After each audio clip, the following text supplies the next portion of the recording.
Bien, saludos, buenas. Mi nombre es Raideris Arlenis Núñez Menier, matrícula 901765. En el día de hoy yo estaré tratando un tema bastante interesante, que es la ulceración o adelgazamiento corneal periférico. Antes debemos de dar una pequeñita introducción para poder entender este tema. Bien, entonces, la ulceración o adelgazamiento corneal periférico no es más que un trastorno donde hay una destrucción en un área inflamada del lado periférico de la córnea. Entonces, como en el estroma corneal, pero en la parte periférica, en el margen. Recordemos las capas de la córnea. Tenemos el epitelio, membrana de Bowman, el estroma, que es del que estamos hablando, membrana de Descemet y el endotelio. Entonces va a haber una inflamación destruida aquí consistente y esto será como en sí lo que estaremos tratando hoy. Ahora bien, esas inflamaciones de la córnea se van a clasificar en infecciosas y no infecciosas. Las que estaremos tratando van a pertenecer al renglón de las no infecciosas, que serán la úlcera de Mohren, las úlceras corneales periféricas asociadas a enfermedades sistémicas y la degeneración marginal de Therian, que no pertenece a una como causa de inflamación en sí. Hay otras que podemos ver ahí que son interesantes, pero no estaremos hablando de ellas hoy. Ahora bien, en general, todas, como vamos a hablar de la ulceración y adelgazamiento corneal periférico, donde entra en el renglón la úlcera de Mohren, la degeneración marginal de Therian y la úlcera corneal periférica asociada a una enfermedad sistémica. Ellas tres en general van a presentar estos síntomas que son más que el dolor. Una fotofobia que no es más que como la molestia de cuando el paciente está expuesto a una luz bastante intensa, el ojo rojo o hiperémico y que estas pueden ser asintomáticas, es decir, que el paciente puede estar teniéndolas, pero no se está dando cuenta. Ahora bien, algunos signos que son los que podemos ver es el adelgazamiento corneal periférico, que es en sí de lo que estamos hablando, y que puede tener un infiltrado o una úlcera estéril.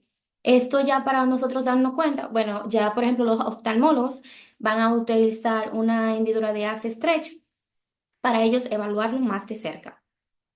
Entonces, ya entrando en sí, tenemos la úlcera de Mohren. La úlcera de Mohren no es, comienza como que va a empezar con una zona focal en la córnea periférica, perdón, ya sea periférica, nasal o temporal. Y aquí entonces se va a afectar el limbo. Va a haber un defecto epitelial y un adelgazamiento del mismo estroma. Y entonces, ¿qué va a pasar? Que los vasos sanguíneos límbicos van a crecer hacia como el interior de esa úlcera que se está produciendo y va a producir entonces esta migración hacia allá, una perforación de la misma, y esto puede traernos consigo trastornos visuales. Estas pueden ser tanto unilaterales como bilaterales, pero mayormente bilaterales. Y ellas no tienen una causa en sí, o sea, son idiopáticas, que no se conoce la causa, pero se ha dicho, y según nuestro libro, se ha dicho que puede estar asociada como una infección sistémica, por ejemplo, el virus de la hepatitis C. También esta úlcera de Mohren puede presentar algunos factores que van a favorecer a su aparición, como por ejemplo una queratitis por el herpes zóster que puede llevarnos, este es el herpes zóster, que puede llevarnos y se como agrava y no se mantiene curando y tratando a un adelgazamiento o una ulceración corneal periférica. También algunas agresiones como traumatismos, cuerpos extraños y alguna alergia que haya ocurrido y que no se trató. Algo tan sencillo como eso. Entonces, en sí, ¿cuáles son los signos y síntomas de esta alteración o patología? Bueno, puede ser una ulceración única o múltiple, o sea, podemos tener un parchecito, imaginemos aquí, vamos a decir, que podemos tener una úlcera en esta partecita, pero puede ser en esta, o sea, que puede ser tanto única como múltiple. En la periferia corneal va a haber un edema en la conjuntiva, por ende, y en la epiesclera o alrededor de la lesión, conociendo que se va a dañar porque ya esas son las estructuras que le van a quedar más cerca, entonces puede de que se afecten porque esta agresión es bastante fuerte.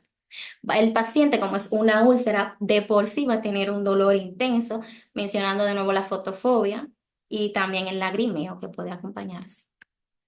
Entonces, ya cuando tenemos un paciente que presentó esta úlcera de Moore, ya la diagnosticamos, llegamos que sí, por la clínica y los métodos diagnósticos Ya esto es una úlcera de mujer.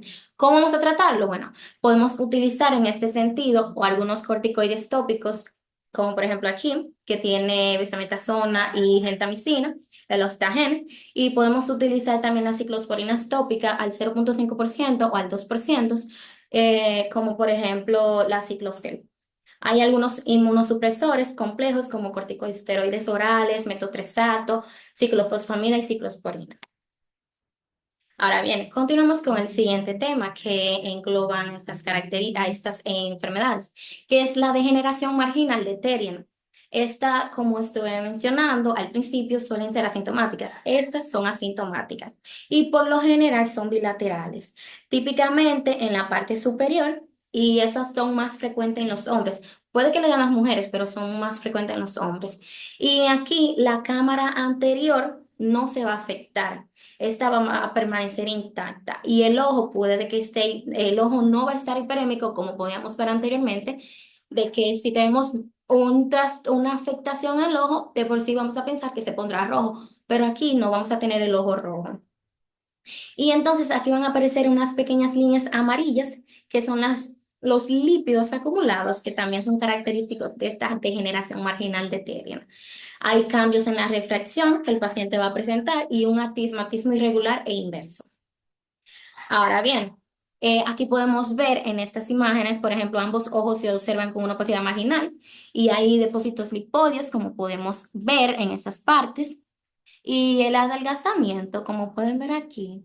No sé si se está mostrando la flechita que estoy usando, pero hay un adelgazamiento corneal, ya sea, ya es nasal e inferior aquí donde está la flechita en la imagen a la derecha, izquierda. Bueno, depende de cómo se le vea. Entonces, el tratamiento ya para esta afección es principalmente se corrige el astigmatismo que dijimos que puede presentar, ya sea con gafas o lentes de contactos, y en otros casos más extremos se pueden emplear injertos laminares. Ya eso es en un extremo bien profundo. Entonces, la última categoría de las enfermedades que estaremos hablando hoy será la queratitis ulcerativa periférica asociada a una enfermedad sistémica. Entonces, esta, ya hablamos de unilateral y bilateral anteriormente, esta puede ser tanto uni o bilateral y esta se asocia a infiltrados inflamatorios, digamos que vamos a tener por aquí en algunas partes, y puede afectar la totalidad de la córnea periférica. No es como, por ejemplo, allí veíamos que en la en la parte nasal inferior o en la temporal superior. No, no, no, no, no. Aquí puede afectar la totalidad de la córnea y esto puede llevar consigo entonces a una perforación. Entonces, ¿cómo se llama? Asociada a enfermedad sistémica. ¿Cuáles son esas enfermedades? Aquí tenemos la artritis reumatoide, que no es más que una afectación inmunológica, que ya conocemos un poco en base a la reumatología. La granulomatosis de Wegener, que eso es más que una inflamación de los vasos sanguíneos. Poliarteritis nodosa, como podemos ver aquí, y el lupus eritematoso sistémico. La mayoría de las enfermedades sistémicas siempre nos va a dar algo que tenga que ver con problemas ópticos como se han ido estudiando. Entonces, como podemos ver, ellas nos pueden llevar a una queratitis ulcerativa periférica. Ya en cuanto al tratamiento, en nuestro libro nos dice que primero debemos de tratar con un internista o con un reumatólogo porque ya sabemos que se asocia a enfermedades de base. Entonces, primero debemos de tratar esas enfermedades y como evaluarlas para poder como llegar a un tratamiento de lo que esas enfermedades nos provocó.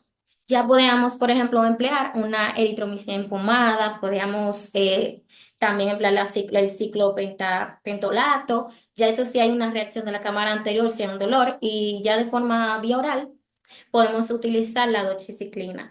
Pero ya esto va a depender de la gravedad. Todos estos tratamientos que yo mencioné, y no voy a mencionar como gramos ni cada cuánto tiempo, ya que la doxiciclina sí se considera 2 veces al día, pero ya eso va a depender de la condición y del grado que tenga de la enfermedad el paciente en sí, para nosotros determinar qué tiempo debe utilizar este tratamiento y con qué frecuencia. Entonces ya eso fue todo de mi parte. Muchas gracias. Espero que hayan aprendido un poco de eso.